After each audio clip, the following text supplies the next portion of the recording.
خلق الله عز وجل الملائكة قبل خلق البشر، فهم يأتمرون بأمره تعالى ويعملون ليلا ونهارا في هذا الكون الواسع العظيم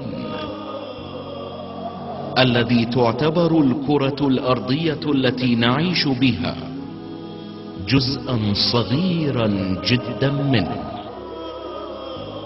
وفي فترة من الزمن القديم جدا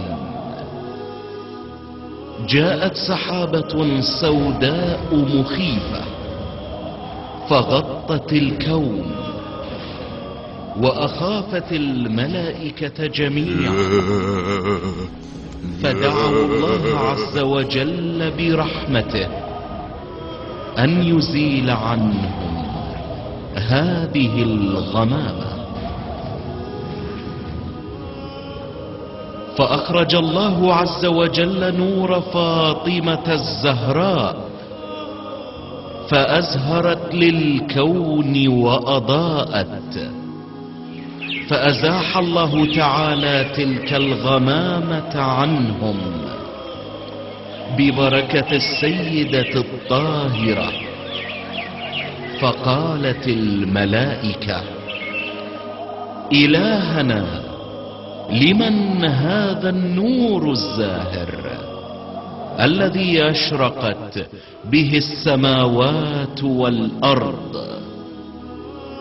فأوحى الله إليها: هذا نور اخترعته من نور جلالي لأمتي فاطمة ابنة حبيبي وزوجة ولي وأخو نبيي وأبو حججي على عبادي.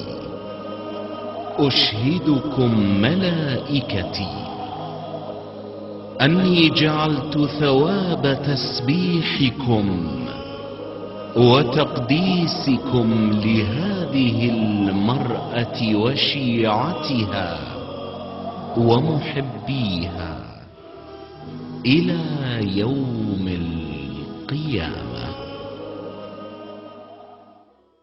ومن أظلم ممن افترى على الله كذبا، أولئك يعرضون على ربهم ويقول الأشهاد هؤلاء الذين كذبوا على ربهم، ألا لعنة الله على الظالمين.